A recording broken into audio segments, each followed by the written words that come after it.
এই খবরটা তো আমি এক্ষুনি পেলাম আপনাদের এবিপি আনন্দের মাধ্যমে, হ্যাঁ। যে এত খুশি লাগছে যে কালকে রাত্রিবেলা ভীষণ টেনশন ছিল। হুম।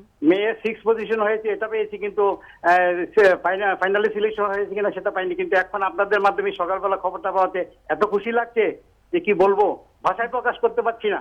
আমি এখন যাচ্ছি, ঘন্টা দুয়েক পরে আমার কম্পিটিশন। তা আমি ওকে বলেছি যে দেখো তুমি তুমি যে প্র্যাকটিসটা করেছো সেটা করবে, এর থেকে বেশি আমরা কিছু চাই না। আমিও ভারতের সঙ্গে আমিও খুব আশাবাদী, দেখি কি হয়। কারণ এখন দেখছি ফাইনালে কি হয়, মেয়ে কি করে ফাইনালে।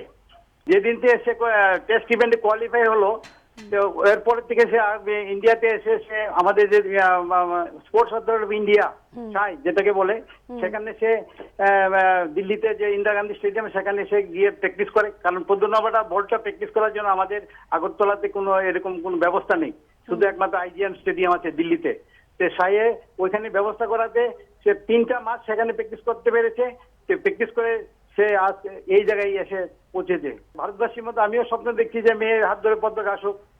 সেটা আমি আর সব ভারতবাসীকে বলছি, আপনারা সকলেই আশীর্বাদ করবেন যাতে মেয়ে ওইখান থেকে পদক নিয়ে আসতে পারে।